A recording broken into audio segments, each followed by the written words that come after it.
Jadi di sini ada gelas ukur gitu ceritanya ya. Fadil ingin mengetahui volume sebutir telur dengan langkah sebagai berikut. Yang pertama mengisi gelas ukur dengan air ya. Jadi gelas ukurnya ini awalnya sudah ada volumenya gitu. Volumenya berapa ini? Kita bisa baca di situ volumenya 400 gitu ya. Nah, kemudian memasukkan telur ke dalam gelas ukur sampai seluruh telur tercelup ke dalam air. Ini telurnya dimasukkan. Tentu saja kalau telur dimasukkan ya, nanti airnya ini pasti akan bertambah. Nah, sekarang jadi 600 mililiter. Kemudian dia mengamati kenaikan air dalam gelas ukur itu. Gitu ya. Nah, di sini ditanyakan pernyataan yang benar terkait volume telur. Ya, volume telurnya yang ditanyakan. Jadi ini awalnya 400 mililiter gitu ya, menjadi 600 mililiter. Ya, berarti volume telurnya itu adalah selisih dari kenaikan airnya ini. Ya, jadi kita hitung 600 dikurangi 400 gitu ya. Jadi 200 ya 200 benar, maaf.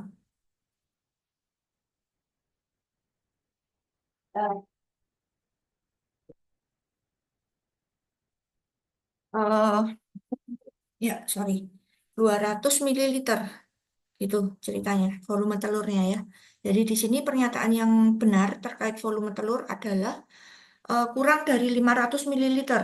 Ya, ini walaupun 200 mili ini memang kurang dari 500, ya tapi kita keep dulu aja, kita jangan pilih yang ini dulu. Siapa tahu ada yang lebih tepat gitu ya. Kemudian yang B sama dengan volume akhir air yaitu 600. Ya, ini salah karena di awal sudah diisi air 400 gitu ya. Kemudian yang C selisih antara volume air akhir dan awal yaitu 200 mililiter. Nah, ini yang benar. Ya, jadi nomor satu ini kita bisa jawab jawabannya adalah yang C. Ya, ini boleh adik-adik screenshot atau kalau mau kalian catat boleh. Kemudian kita lanjut lagi ke nomor 2 ya. Nah, di sini perhatikan teks informasi berikut. Semakin dingin, semakin keras. Ya, di sini kita lihat ada gambar es krim ya. Es krim ini terbuat melalui proses pembekuan campuran susu, lemak, gula, serta dapat ditambahkan bahan tambahan pangan lain yang diizinkan sesuai dengan peraturan yang berlaku. Nah, ini prinsip pembuatan es krim adalah adanya udara yang terperangkap dalam sistem emulsi yang mengalami pembekuan parsial selama proses percampuran. Jadi ini pernyataan yang benar dari informasi tersebut. Saat cairan es krim melepaskan kalor, ada yang tahu enggak? Kalau melepaskan kalor, kalor itu panas ya. Coba kalian bayangin kalian panas sumuk gitu ya. Terus kalian pengen dingin kan? Itu artinya panasnya itu kalian singkirkan gitu. Nah, ini sama kalau melepaskan kalor, berarti panas itu dilepaskan, berarti es krim ini jadi dingin. Ada yang tahu kalau es krim ini jadi bertambah dingin, dia menjadi padat atau malah berubah menjadi semakin meleleh atau mencair? Mungkin ada yang bisa jawab. Gimana? Padat. Padat, bener. Nah, pintar.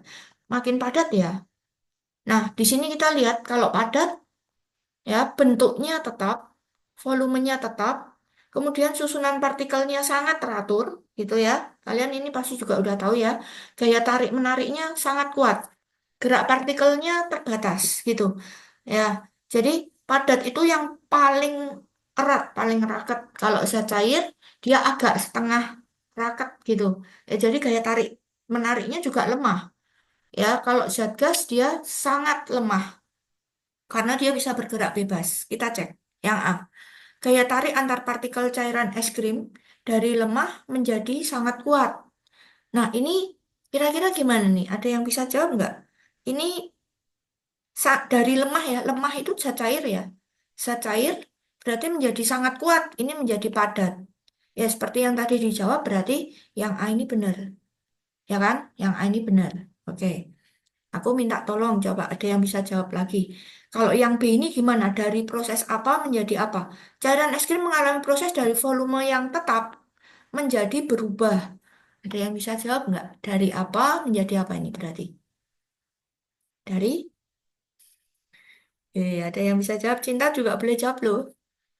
Fikdan boleh jawab juga. Dari tetap itu ya berarti padat ya, berpadat berubah menjadi cair. Kalau yang ini berarti bukan yang ini gitu ya. Oke, kita lanjut aja ya. Kalian pasti udah bisa ini. Kita lanjut aja ke nomor 3. Nah, ini tentang pH. pH adalah pengukur derajat keasaman suatu larutan, gitu ya. Dan kalian udah tahu pH di sini kalau 7 dia bersifat netral, pas di 7. Ya di sini ada nanti kalian bisa baca. Tapi kalau larutan pH itu kurang dari 7 dia bersifat asam. Kalau lebih dari 7 dia bersifat basa. Nah, kita baca aja. Di sini ada larutan PQRS gitu ya, dengan pH masing-masing gitu. Nah, untuk pH tadi 7 itu pembatasnya. Ya, bisa tolong dijawab nggak? Ada yang bisa? Kalau yang P ini berarti larutannya apa ya, adik-adik? Asam, basa, atau netral? 6,4. Asam. Asam. Asam, benar. Ini larutannya Terus, asam. Karena kurang dari 6, ini kurang jenenge dari 7 gitu Bu, ya. Mm-mm, ganti pintar. rak. Kalau yang jadi yang Ki ini karena 7,7 gitu ya. Berarti ini larutannya basah gitu karena lebih dari 7. 7 itu netral pembatas. Nah, ini asam lagi. Kemudian yang S ini netral. Oke, gitu ya. Udah, kita lanjutin. Kita masuk lagi. Nah, di bawah ini ada indikator alami. Indikator alami adalah indikator yang terbuat dari bisa dari tanaman atau juga dari bunga mungkin gitu ya. Contohnya di sini ada kunyit, bunga telang, kulit manggis, dan bunga sepatu. Kita langsung ke pertanyaannya. Pernyataan yang benar tentang larutan yang diukur oleh Mauza. Oke, kita coba lihat. Yang A, ekstrak bunga sepatu yang dimasukkan pada larutan es akan berwarna nila. Kita coba lihat bunga sepatu. Jadi kita lihat bunga sepatu di sini. Kalau asam, warnanya merah. Kalau dimasukkan ke basa, warnanya kuning. Larutan netral itu nila. Seperti itu. Nah, kita lihat es dulu. Nah, es tadi itu ternyata netral larutannya. Jadi tentu saja warnanya jika bunga sepatu ini dimasukkan ke larutan netral, warnanya akan, siapa bisa? Warnanya akan netral. Jadi kalian lihat di bunga sepatu yang warnanya netral, nila gitu. Jadi es ini karena dia netral warnanya akan nila. Iya benar. Jadi yang A lagi nih nomor 3 ya. Oke, ada yang bisa jawab lagi? Larutan P jika dimasukkan ke kunyit akan berwarna kuning muda katanya. Nah ini kan kita sudah tahu nih pasti salah. Karena yang betul tadi yang A gitu ya. Nah ada yang bisa jawab nggak? P ini berarti warnanya akan apa nanti? Kalau dimasukkan ke kunyit. Dia asam nih. Kuning. Kuning. Ya benar. Pintar sekali. Berarti kalian udah bisa ya. Kemudian kita ke nomor 4. Nah, di nomor 4 ini ada alat yang namanya katrol. Winda dan temannya ingin mengambil air sumur dengan menggunakan katrol tetap seperti pada gambar ya. Gravitasi bumi 10. Kemudian gaya yang diperlukan oleh ember agar bisa ditarik ke atas dari dasar sumur dan besarnya keuntungan mekaniknya. Ya, gaya itu adalah F lambangnya atau force. Ini di sini sudah ada ya kan? Nah, kalau gaya itu force berarti kita mau ngitung tariannya itu berapa, begitu. Ya di sini ada diketahui 2000 gram.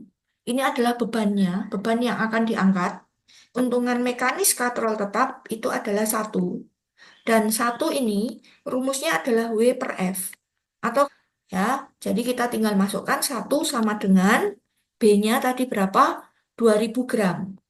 Nah, 2000 ini kita masukkan dulu 2000 gram per K. Untungan mekanis katrol tetap itu adalah satu.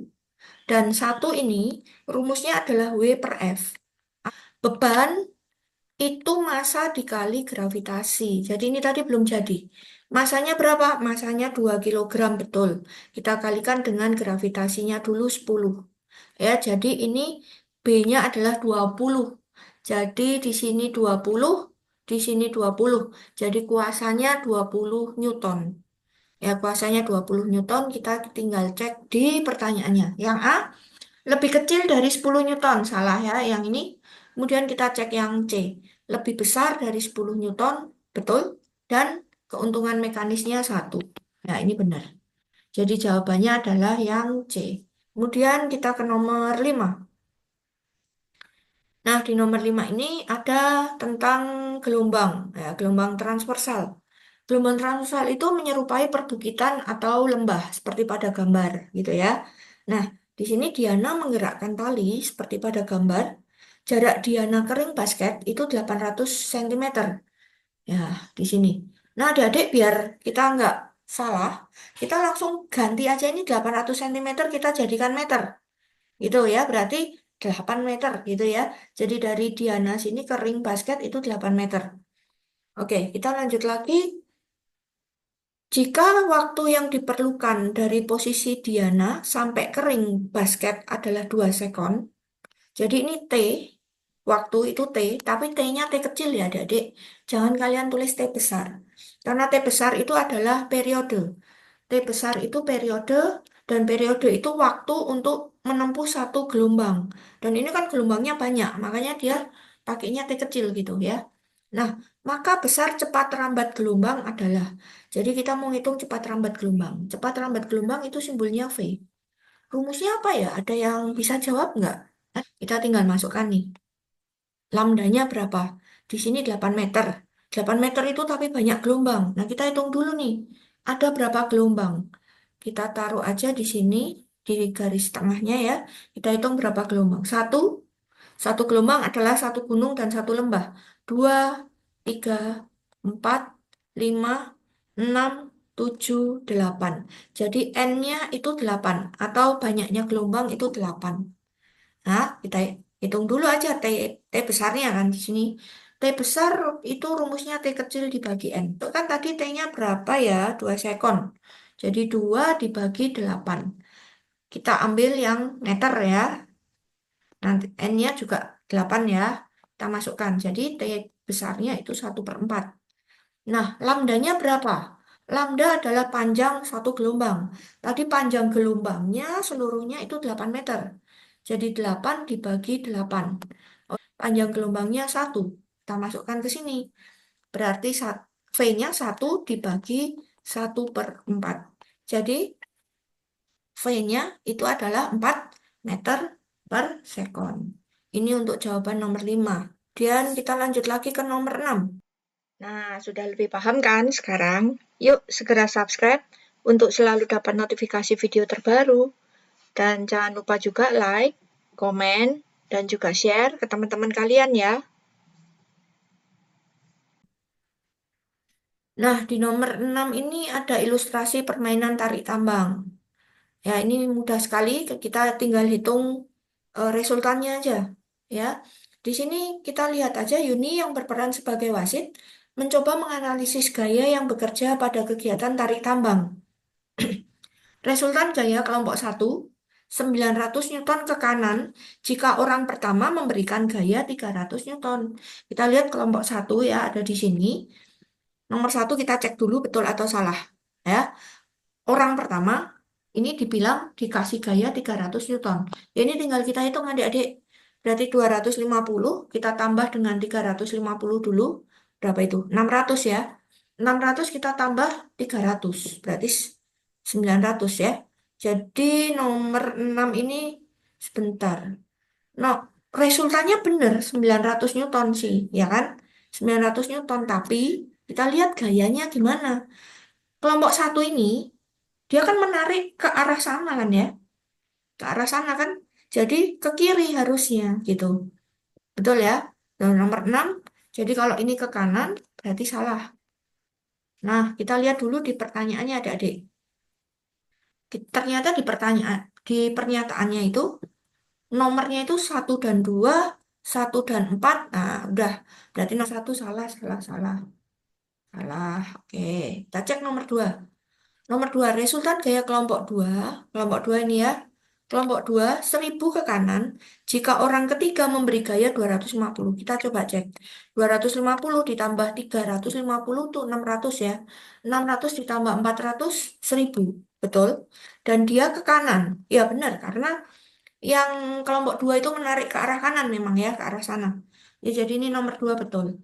Kita cek lagi. Nomor 3 gimana? Ini nomor 2 benar ya. Kita cek dulu. Sebenarnya nggak usah ya, nggak usah dicek. Ini pasti jawabannya yang C.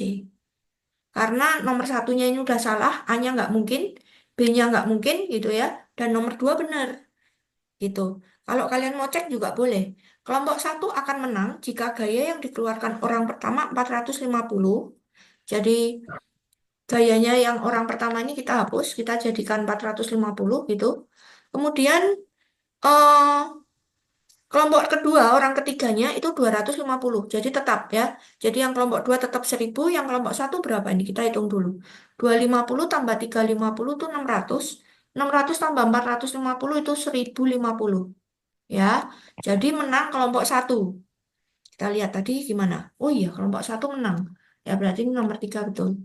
Kalau mau cek gitu ya adik-adik. Ini yang nomor 6. Oke, kita ke nomor 7 sekarang. Nah, ini tentang Google Map. Jika Anda menggunakan smartphone, bla bla, bla, udah kita langsung ke pertanyaannya aja.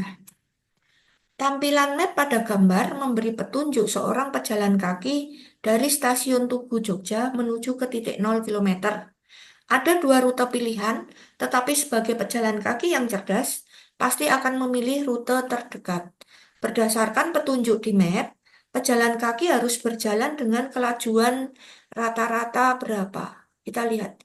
Kelajuan ini sama dengan kecepatan. Ya, kalian nggak usah bingung, itu sama aja. Simbolnya V. Atau kalau bahasa Indonesianya kalian singkat dengan K juga boleh, tapi kita pakai V aja. Nah, kita gunakan jalur yang lebih pendek. Yang ini adik-adik ya, sudah ditaruh di situ. Nah, seperti yang tadi kita belajar ya, JKW gitu. JKW ini kan kita harus hitung kecepatannya. Itu jarak dibagi waktu. Nah, kita masukkan adik-adik. Jaraknya berapa nih? Kita hitung. Jaraknya mana sih ya? Ternyata ada di sini adik-adik. Ya, ada di situ. Biar kalian ngitungnya gampang. Kita tinggal masukkan jaraknya 1,6. Nih, kakak ubah aja dulu. Dibaginya jadi begini. Biar lebih gampang ya. 1,6 ini kita buat jadi 16/10 dibagi waktu. Nah, waktunya 24/60. Jawabannya berapa? 4 km per jam. Jadi yang B. Begitu jawabannya untuk yang nomor 7. Ini kalau kalian mau catat boleh ya. Oke, kita ke nomor 8. Di sini ada cerita tentang asiknya bermain drone. Nah, ini yang cowok-cowok pasti suka nih main drone nih. Yoga udah pernah main drone belum Yoga? Punya, Miss. Sudah. Oke. Nah, ini drone nih ya. Drone merupakan alat yang memanfaatkan baling-baling untuk dapat terbang. Oke, kita langsung aja ke pertanyaannya. Saat Leo mengoperasikan drone, ternyata ada kerusakan pada keempat pemutar baling-balingnya. Leo mengganti keempat baling-baling dengan kemampuan gaya angkat maksimal 8,6. Jadi drone ini punya gaya angkat. Adik-adik ingat ya, gaya angkat adalah gaya yang bisa mengangkat benda gitu kan. 8,6 nih gaya angkatnya, 8,6 Newton. Nah, setelah diuji coba, kondisi drone Leo bagaimana? Kondisi drone Leo, gaya angkat ini F. Ya toh, gaya itu F ya. F itu Newton. Nah, kita lihat di sini. Ding, ding, ding, ding. Nah, hubungannya apa ya? Gaya ya. Gaya, kita cek apa ya? Di sini ada nih, dia bilang kondisinya nanti gimana? Tidak terbang, apa berhasil terbang, atau gagal terbang, atau gimana gitu. Ya tentu saja drone, di sini drone-nya gitu ya. Misalnya ini drone-nya nih. Drone ini punya gaya berat, betul kan? Gaya berat itu adalah gaya yang menarik ini ke bawah kan?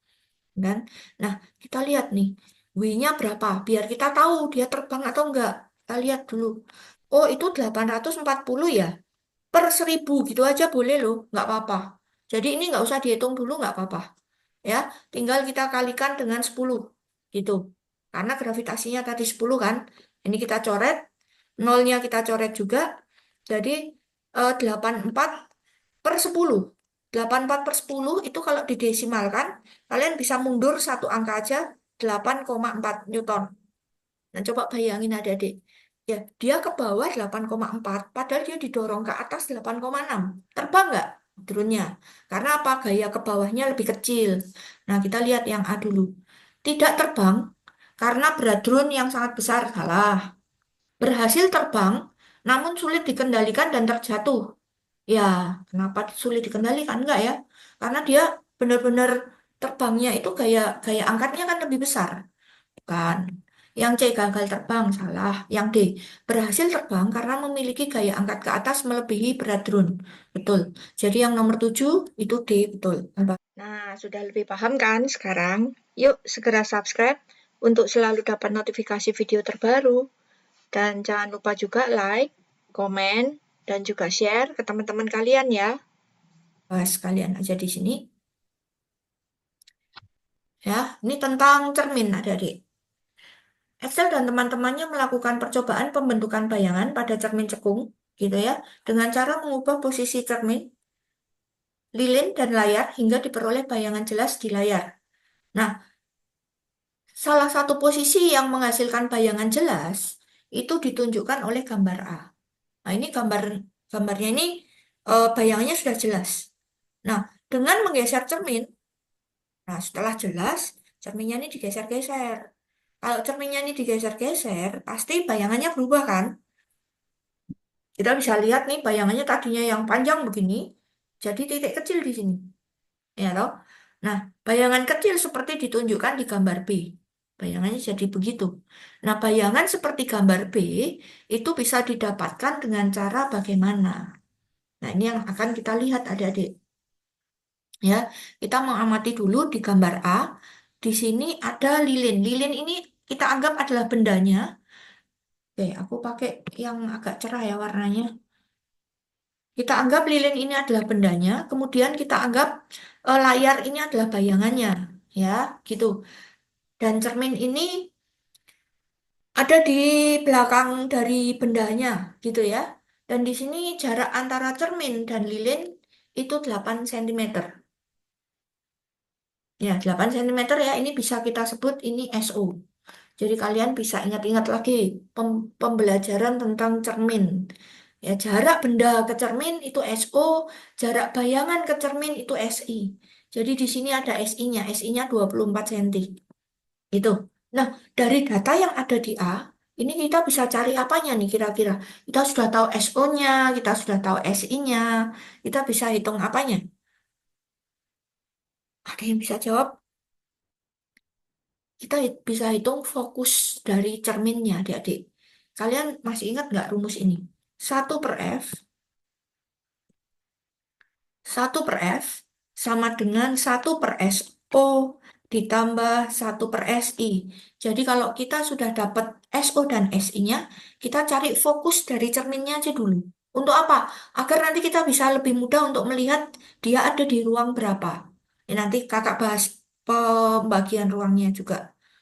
Jadi ini kita tinggal masukkan, berarti SO-nya tadi 8 ya. 8 SI-nya 24. Kita masukkan ke sini, sama dengan 1/8 ditambah 1/24. Nah, kita cari fokusnya dulu. Berarti di sini kita samakan dulu penyebutnya menjadi 24. Jadi di sini 24 itu 8 itu dikali 3 gitu ya. Berarti yang atas juga kita kalikan 3. 3 ditambah 1/24, 4/24. Nah, adik-adik, jangan lupa ya, di sini 4/24 itu masih 1/F. Jadi kalau mau nyari fokus, kita harus balik dulu. Fokus per 1, berarti yang di sini juga kita balik 24/4. 24/4 itu 6. Jadi fokusnya udah ketemu nih, 6 cm adik-adik. Ya, fokus cerminnya ini 6 cm. Dan nanti ketika digeser-geser, fokus cermin ini nggak berubah ya adik-adik. Ya, tidak berubah. Fokus cermin ini tidak berubah. Walaupun bendanya digeser-geser. Ya, jadi kita lihat di B. Di B ini cerminnya digeser-geser, diperbesar dan nggak diperkecil. Ya, berarti yang A ini udah pasti salah. Kita nggak usah lihat lagi. Gitu ya. Kita cek yang nomor B coba. Menggeser lilin 7 cm menjauhi cermin. Kita lihat. Lilinnya digeser 7 cm menjauhi cermin. 7 cm. Menjauhi cermin tadi 8. digeser 7 cm menjauhi cermin, berarti sekarang ada di jarak 15 cm dari cermin, gitu ya. Ini yang B. Dan menggeser layar 14 cm mendekati cermin. Layarnya itu bayangannya ya adik-adik. Tadi bayangannya itu 20 boleh. Kemudian kita ke nomor 10 ini tentang kamera digital. Ya. Nah, di sini sudah ada rumusnya adik-adik yang tadi kita sudah bahas ya. 1/F sama dengan 1/SO tambah 1/SI. Untuk mendapatkan gambar anak bermain bola, nah ini soalnya salah ngetik juga. Harusnya fast ya, ini di sini nggak ada gambar anak main bola ini, ya. Maka jarak antara anak dengan lensa, ini berarti kita harus ngitung SO-nya, ya kan? SO atau S0 itu adalah jarak benda ke lensa atau ke cermin. Dan fokus lensa yang digunakan. Kita harus hitung fokusnya juga adik-adik. Kita lihat dulu dari gambarnya. Ya, di sini ada 120. 120 ini tinggi. Tinggi itu simbolnya H. H itu dari kata height. H berapa? H0. Karena ini benda. Jadi setiap benda itu kamu gunakan 0 aja. Kalau bayangan itu gunakan angka 1. Itu biar gampang ya. Terus di sini ada 6 cm. 6 cm itu tingginya bayangannya gitu ya. Ini berarti H1. Kemudian ada juga di sini jaraknya nih 10 cm. Ini dari lensa, ini lensanya di sini ya, ke bayangan, berarti ini SI, gitu kan ya. Nah, kita mau ngitung fokusnya nih. Fokus itu tadi rumusnya 1/F sama dengan 1/SO ditambah 1/SI, gitu. SO-nya sudah tahu, belum, sudah tahu belum? Belum tahu nih ya kita SO-nya ya. Wah, SO-nya belum tahu nih. Tapi SI-nya sudah tahu. Gimana cara ngitung fokusnya ini? Ya kita cari SO-nya dulu adik-adik. SO itu ya ini tadi. Jarak anak dari lensa ini SO. Dan kita harus hitung F-nya juga. Ngitung SO-nya dari mana? Nah, dari sini adik-adik. Kalian kalau ada HO dan HI, itu kalian bisa hitung M-nya. M itu adalah perbesaran. Perbesaran itu rumusnya HIHO. Biar gampang ngapalinnya ya. Kita baca aja. HIHO atau SISO. Itu bisa. Gitu. Nah, ini perbesarannya kan belum tahu. Ya, kita masukkan data yang ada aja. HI-nya sudah ada, sudah 6. Masukkan. Berarti 6 per HO, HO-nya itu 120. Sama dengan SI-nya tadi udah ada belum ya? Sudah 10. SI per SO. Nah, sudah. Kalau ada bentuk seperti ini gimana adik-adik? Kita kalikan silang. Nah, kita kalikan silang aja nih, silang aja. Jadi nanti gimana? 6 kali SO sama dengan 120 dikali 10. SO-nya berarti berapa? Oh, SO-nya ini berarti 6-nya aja nih dipindah ke sana. 6 ini perkalian nih, kita pindahin jadi dibagi aja. Jadi 120 kali 10 dibagi 6. Ya gitu ya. Kita coret nih dengan 120 berarti 20. Jadi SO-nya udah ketemu nih berapa? 200. SO-nya udah ketemu 200. Berarti ini yang A, B ini udah salah duluan. Itu ya adik-adik. Dan kita cek nih. Tinggal kita hitung fokusnya nih. Kita masukkan. SO-nya 200. Masukkan 1/200 ditambah 1/SI. Tadi di sini SI-nya sudah tahu nih 10 ya. 10. Sama dengan. Nah, samain dulu penyebutnya. Jadi 200. Itu cari KPK-nya aja. Jadi 1 ditambah berapa nih? 10 dikali berapa bisa 220. Berarti yang atas juga dikali 20. Jadi hasilnya adalah 21/200. Jadi ingat ini masih 1/F. Berarti untuk ngitung fokusnya kita balik. Jadi 200/1. 200/21. Nah ini tinggal kalian hitung. Aku hitungin ya. 200 dibagi 21 kalau kalian jumlah. Kalau kalian hitung. Itu ketemunya 9,523. Nah, ini bisa kita bulatkan aja ya. Jadi 9,5 cm. Jadi jawabannya adalah yang C. Ya, begitu untuk pembahasan nomor 10.